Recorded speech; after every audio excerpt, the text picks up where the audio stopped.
हिंद। कैसे हैं आप सभी? आशा करता हूं बहुत ही अच्छे होंगे। इस वीडियो में हम अपने लिए कर रहे हैं टॉप जी के जीएस के प्रश्न। ऐसे प्रश्न हैं सो बार बार एग्जाम में पूछते हैं, तो किसी भी एग्जाम की तैयारी कर रहे हैं प्रैक्टिस के तौर पे भी इस वीडियो को देख सकते हैं। लास्ट बताइए आपके कितने क्वेश्चन सही हैं। चलिए देखते हैं पहला क्वेश्चन क्या पूछा है आपसे।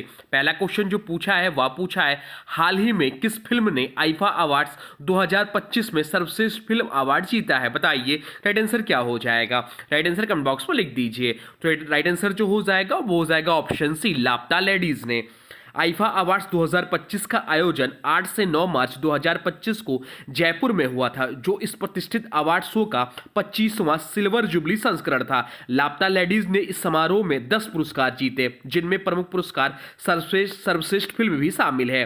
बेस्ट मूवी का अवार्ड मिला लापता लेडीज को। बेस्ट डायरेक्टर का भी अवार्ड मिला किरण राव को इसी मूवी के लिए, और बेस्ट एक्टर का जो अवार्ड मिला कार्तिक आर्यन को मिला भूल भुलैया 3 के लिए। यह भी ध्यान रखिएगा। अब चलते हैं अगले प्रश्न की ओर, देखते हैं अगला प्रश्न क्या पूछा है आपसे। अगला प्रश्न पूछा है, भारतीय रिजर्व बैंक के संदर्भ में निम्नलिखित में से कौन सा कथन सही नहीं है? आपसे पूछा है कि भारतीय रिजर्व बैंक आरबीआई के संबंध में निम्नलिखित में से कौन सा कथन सही नहीं है, यह आपसे पूछा है। बताइए राइट आंसर क्या हो जाएगा। तो ऑप्शन ए दिया है, आरबीआई देश के विदेशी मुद्रा भंडार का संरक्षक है, यह एकदम सही है। आरबीआई सरकार का बैंकर है, यह भी एकदम सही है। आरबीआई बैंकर का बैंक है, यह भी सही है। ऑप्शन डी क्या दिया हुआ है? ऑप्शन डी दिया हुआ है, आरबीआई केंद्र सरकार के लिए वार्षिक बजट तैयार करता है, यह एकदम गलत है। या बजट से इसका कोई मतलब नहीं है। तो ऑप्शन डी इस प्रश्न का राइट आंसर हो जाएगा। आरबीआई देश के विदेशी मुद्रा भंडार का संरक्षक है, सही है। आरबीआई सरकार का बैंकर है, ऑप्शन भी सही है। आरबीआई बैंकर का बैंक है, यह भी सही है। परंतु आरबीआई केंद्र सरकार के लिए वार्षिक बजट तैयार नहीं करता, यह कार्य वित्त मंत्रालय का होता है, ना कि आरबीआई का।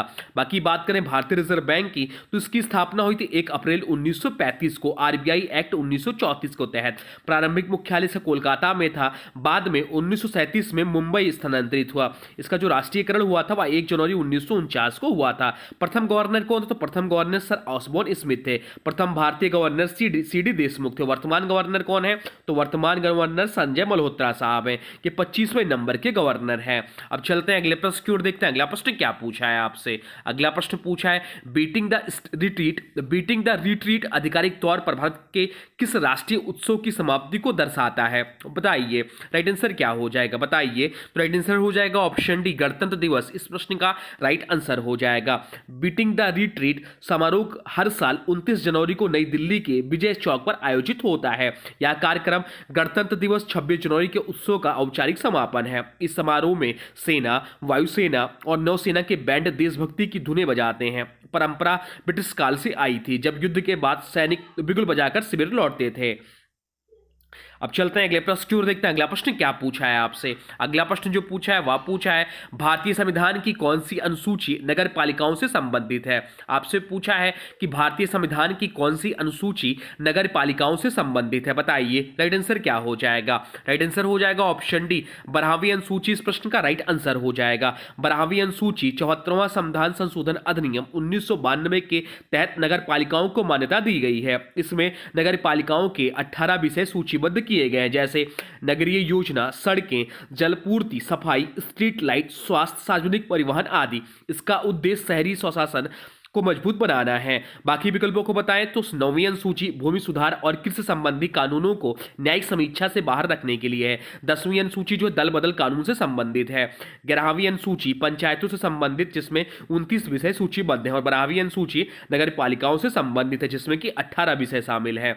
अब चलते हैं अगले प्रश्न की ओर, देखते हैं अगला प्रश्न क्या पूछा है आपसे। अगला प्रश्न पूछा है, पुलित्जर पुरस्कार जीतने वाले प्रथम भारतीय कौन है? आपसे पूछा है कि पुलित्जर पुरस्कार जीतने वाले प्रथम भारतीय कौन है। बताइए राइट आंसर क्या हो जाएगा।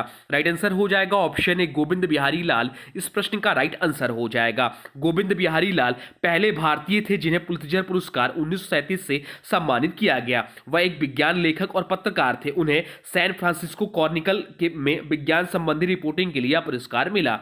अब चलते हैं अगले प्रश्न की ओर, देखते हैं अगला प्रश्न क्या पूछा है आपसे। अगला प्रश्न पूछा है, भारत में राष्ट्रीय मतदाता दिवस कब मनाया जाता है? आपसे पूछा है कि भारत में राष्ट्रीय मतदाता दिवस कब मनाया जाता है। बताइए राइट आंसर क्या हो जाएगा। राइट आंसर हो जाएगा ऑप्शन ए, 25 जनवरी को। 25 जनवरी को भारत में राष्ट्रीय मतदाता दिवस मनाया जाता है। भारत में हर साल 25 जनवरी को राष्ट्रीय मतदाता दिवस मनाया जाता है। इसका उद्देश्य लोगों, विशेषकर युवाओं को मतदान के महत्व के प्रति जागरूक करना और लोक लोकतंत्र को मजबूत बनाना है। यह दिन इसलिए चुना गया क्योंकि 25 जनवरी 1950 को भारत निर्वाचन आयोग की स्थापना हुई थी। पहली इस बार इसे 2011 में मनाया गया था। बाकी विकल्पों की बात करें तो 25 दिसंबर को सुशासन दिवस मनाया जाता है अटल बिहारी वाजपेयी जयंती पर, 2 अक्टूबर को गांधी जयंती मनाते हैं, तो 21 जून को अंतर्राष्ट्रीय योग दिवस मनाते हैं। अब चलते हैं अगले प्रश्न की ओर, देखते हैं अगला प्रश्न क्या पूछा है आपसे। अगला प्रश्न पूछा है भारत के संविधान के अनुसार राज्यसभा का पदेन सभापति कौन होता है। आपसे पूछा है कि भारत के संविधान के अनुसार राज्यसभा का पदेन सभापति कौन होता है, बताइए राइट आंसर क्या हो जाएगा। राइट आंसर हो जाएगा ऑप्शन सी, उपराष्ट्रपति होते हैं। ऑप्शन सी इस प्रश्न का राइट आंसर हो जाएगा। भारतीय संविधान के अनुसार भारत का उपराष्ट्रपति राज्यसभा का पदेन सभापति होता है, यानी उपराष्ट्रपति बनने के साथ ही वह स्वतः राज्यसभा के सभापति भी हो जाते हैं। उपराष्ट्रपति की अनुपस्थिति में उपसभापति राज्यसभा की कार्यवाही का संचालन करते हैं। अब चलते हैं अगले प्रश्न की ओर, देखते हैं अगला प्रश्न क्या पूछा है आपसे। अगला प्रश्न जो पूछा है वह पूछा है अंतर्राष्ट्रीय महिला दिवस हर साल कब मनाया जाता है। आपसे पूछा है कि अंतर्राष्ट्रीय महिला दिवस हर साल कब मनाया जाता है, बताइए राइट आंसर क्या हो जाएगा। राइट आंसर हो जाएगा ऑप्शन सी, 8 मार्च को। अंतर्राष्ट्रीय महिला दिवस हर वर्ष 8 मार्च को मनाया जाता है। इसका उद्देश्य महिलाओं के अधिकार, समानता, सशक्तिकरण और सम्मान को बढ़ावा देना है। इसकी शुरुआत 1909 में अमेरिका में हुई थी और बाद में 1977 में संयुक्त राष्ट्र ने इसे आधिकारिक रूप से मान्यता दी। बाकी विकल्पों की बात करें तो 12 जनवरी को राष्ट्रीय युवा दिवस मनाते हैं। 25 दिसंबर अभी हम लोग पढ़े हैं सुशासन दिवस मनाया जाता है अटल बिहारी वाजपेयी जयंती पर। 8 मार्च को अंतर्राष्ट्रीय महिला दिवस मनाया जाता है। तो 22 अप्रैल को इंपॉर्टेंट है, अर्थ डे यानी कि पृथ्वी दिवस मनाया जाता है।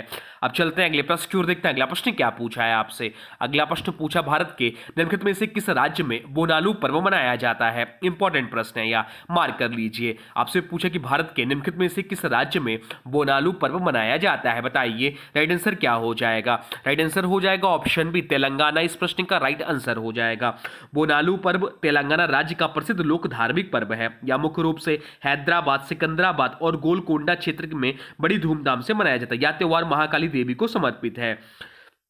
बाकी विकल्पों की बात करें तो असम यहाँ पर प्रमुख पर्व बिहू है। पश्चिम बंगाल यहाँ दुर्गा पूजा सबसे बड़ा त्योहार है। तमिलनाडु यहाँ पोंगल प्रमुख त्योहार है। अब चलते हैं अगले प्रश्न की ओर, देखते हैं अगला प्रश्न क्या पूछा है आपसे। अगला प्रश्न पूछा है वर्ष 2026 एशियाई खेलों की मेजबानी निम्नलिखित में से कौन सा देश करेगा, बताइए राइट आंसर क्या हो जाएगा, या इंपॉर्टेंट मार्क कर लीजिए प्रश्न। तो वर्ष 2026 एशियाई खेलों की मेजबानी जो करेगा वह जापान करेगा। ऑप्शन ए इस प्रश्न का राइट आंसर हो जाएगा। 2026 के एशियाई खेल 20वें एशियन गेम्स की मेजबानी जापान के एची प्रांत और नागोया शहर मिलकर करेंगे। यह आयोजन 19 सितंबर 2026 से 4 अक्टूबर 2026 तक निर्धारित है। यह जापान द्वारा एशियाई खेलों की मेजबानी का तीसरा अवसर होगा। इससे पहले टोक्यो 1958 में और हिरोशिमा 1994 खेलों की मेजबानी कर चुका है। बाकी बात हो रही जापान की, तो जापान की राजधानी टोक्यो है। जापान की मुद्रा येन है। जापान का उपनाम उगते सूर्य की भूमि है। जापान का राष्ट्रीय खेल सुमो कुश्ती है। जापान की संसद का नाम नेशनल डाइट है। जापान का सबसे ऊंचा पर्वत माउंट फूजी है। विश्व युद्ध में से जुड़ा तथ्य अगर आपको बताएं तो हिरोशिमा और नागासाकी पर 6 व 9 अगस्त 1945 को परमाणु बम गिराए गए थे। अब चलते हैं अगले प्रश्न की ओर, देखते हैं अगला प्रश्न क्या पूछा है आपसे। अगला प्रश्न पूछा है भारतीय संविधान का कौन सा अनुच्छेद भारत के वित्त आयोग से संबंधित है, बताइए राइट आंसर क्या हो जाएगा। राइट आंसर हो जाएगा ऑप्शन बी, अनुच्छेद 280। भारतीय संविधान के अनुच्छेद 280 में वित्त आयोग के गठन का प्रावधान है। वित्त आयोग का कार्य केंद्र और राज्यों के बीच करों और वित्तीय संसाधनों के बंटवारे की सिफारिश करना है। इसे राष्ट्रपति द्वारा हर 5 वर्ष या आवश्यकता अनुसार पहले भी गठित किया जा सकता है। बाकी विकल्पों की बात करें तो अनुच्छेद 290 केंद्र और राज्यों के बीच वित्तीय समायोजन से संबंधित है। अनुच्छेद 280 अभी हम लोग पढ़े हैं वित्त आयोग गठन और कार्य से संबंधित है। अनुच्छेद 260 भारत और विदेशी राज्यों के बीच संबंध से संबंधित है। अनुच्छेद 270 केंद्र द्वारा लगाए गए करों के राज्यों में बंटवारे से संबंधित है। अब चलते हैं अगले प्रश्न की ओर, देखते हैं अगला प्रश्न क्या पूछा है आपसे। अगला प्रश्न पूछा है इंदिरा गांधी के नेतृत्व में भारत की कौन सी पंचवर्षीय योजना शुरू की गई थी, बताइए। यह भी इंपॉर्टेंट प्रश्न है, बताइए राइट आंसर क्या हो जाएगा। राइट आंसर हो जाएगा ऑप्शन बी, चौथी पंचवर्षीय योजना इस प्रश्न का राइट आंसर हो जाएगा। चौथी पंचवर्षीय योजना जिसका कार्य पीरियड था 1969 से 1974 तक। इंदिरा गांधी के नेतृत्व में शुरू की गई थी। इसका मुख्य उद्देश्य था स्थिर विकास, आत्मनिर्भरता और प्रगतिशील अर्थव्यवस्था। इसी योजना के दौरान इंदिरा गांधी ने गरीबी हटाओ का नारा दिया था। तीसरी योजना के बाद 1965 से 67 दो वार्षिक योजनाएं लागू की गई, क्योंकि उस समय भारत की युद्ध और अकाल जैसी कठिनाइयों का सामना करना पड़ा। अब चलते हैं अगले प्रश्न की ओर, देखते हैं अगला प्रश्न क्या पूछा है आपसे। अगला प्रश्न जो पूछा है वह पूछा है, उस प्रथम महिला का नाम बताइए जो भारत के किसी राज्य के उच्च न्यायालय के मुख्य न्यायाधीश बनी थी। बताइए। राइट आंसर क्या हो जाएगा? राइट आंसर हो जाएगा ऑप्शन बी, लीला सेठ। न्यायमूर्ति लीला सेठ भारत की पहली महिला थी जो किसी राज्य के उच्च न्यायालय के मुख्य न्यायाधीश बनी। वह 1991 में हिमाचल प्रदेश उच्च न्यायालय की मुख्य न्यायाधीश बनी थी। वह दिल्ली हाईकोर्ट की पहली महिला जज भी रही थी। उन्होंने भारतीय दंड संहिता और महिलाओं से संबंधित कानूनों पर भी महत्वपूर्ण योगदान दिया। अब चलते हैं अगले प्रश्न की ओर, देखते हैं अगला प्रश्न क्या पूछा है आपसे। अगला प्रश्न पूछा है, अपनी साहित्यिक कृतियों के लिए प्रसिद्ध बाणभट्ट किसके शासनकाल के दौरान प्रसिद्ध हुए? बताइए। राइट आंसर क्या हो जाएगा? राइट आंसर हो जाएगा ऑप्शन डी, हर्षवर्धन। इस प्रश्न का राइट आंसर हो जाएगा। बाणभट्ट प्राचीन भारत के महान संस्कृत साहित्यकार थे। वह हर्षवर्धन के दरबारी कवि थे। उनकी प्रमुख कृतियां थी हर्षचरित, हर्षवर्धन की चूंकि जीवनी थी, और कादम्बरी एक संस्कृत गद्य उपन्यास जिसे विश्व की पहली उपन्यास रचना भी कहा जाता है। अब चलते हैं अगले प्रश्न की ओर, देखते हैं अगला प्रश्न क्या पूछा है आपसे। अगला प्रश्न पूछा, निम्नलिखित में से किस तिथि को भारत में प्रत्येक वर्ष सुशासन दिवस मनाया जाता है? बताइए। राइट आंसर क्या हो जाएगा? राइट आंसर हो जाएगा ऑप्शन सी, 25 दिसंबर को। भारत में 25 दिसंबर को हर वर्ष सुशासन दिवस मनाया जाता है। यह दिन भारत के पूर्व प्रधानमंत्री अटल बिहारी वाजपेयी की जयंती पर मनाया जाता है। इसका उद्देश्य सरकारी कार्यों में पारदर्शिता, जवाबदेही और प्रभावी प्रशासन को बढ़ावा देना है। अब चलते हैं अगले प्रश्न की ओर, देखते हैं अगला प्रश्न क्या पूछा है आपसे। अगला प्रश्न पूछा है, राशि के मापन और उनकी इकाई का कौन सा युग्म सुमेलित नहीं है? यह आपसे पूछा है, मतलब गलत विकल्प को छांटना है। बताइए। तो दाब का मात्रक पास्कल है या सही है? द्रव्यमान इसकी ईसाई इकाई किलोग्राम है, या भी सही है। तापमान इसकी एसआई इकाई केल्विन है, या भी सही है। वजन घन मीटर दिया, तो वजन इसकी एसआई इकाई न्यूटन होती है। क्या है? इसकी जो एसआई इकाई होगी वह न्यूटन होगी, ना कि घन मीटर। तो इसलिए जो है गलत ऑप्शन हो जाए, तो ऑप्शन डी इस प्रश्न का राइट आंसर हो जाए, जो कि गलत ऑप्शन है। अब चलते हैं अगले प्रश्न की ओर, देखते हैं अगला प्रश्न क्या पूछा है आपसे। अगला प्रश्न पूछा है, भारत में पंचायती राज की शुरुआत कब और कहां हुई थी? आपसे पूछा है कि भारत में पंचायती राज की शुरुआत कब और कहां से हुई थी। बताइए। राइट आंसर क्या हो जाएगा? राइट आंसर जो हो जाएगा वो हो जाएगा, आप लोग बताइए। तो राइट आंसर हो जाएगा ऑप्शन बी, राजस्थान 1959 में। 2 अक्टूबर 1959 को राजस्थान के नागौर जिले में पहला पंचायती राज लागू हुआ। इसके पीछे बलवंत राय मेहता समिति 1957 की सिफारिशें थीं। पंचायती राज 73वें संविधान संशोधन 1992 के तहत संवैधानिक दर्जा प्राप्त कर चुका है। अब चलते हैं अगले प्रश्न की ओर, देखते हैं अगला प्रश्न क्या पूछा है आपसे। अगला प्रश्न पूछा है, इनमें से कौन सा नियामक निकाय भारत में एकमात्र नोट जारी करने वाला प्राधिकरण है? बताइए। राइट आंसर क्या हो जाएगा? तो राइट आंसर हो जाएगा ऑप्शन बी, भारतीय रिजर्व बैंक।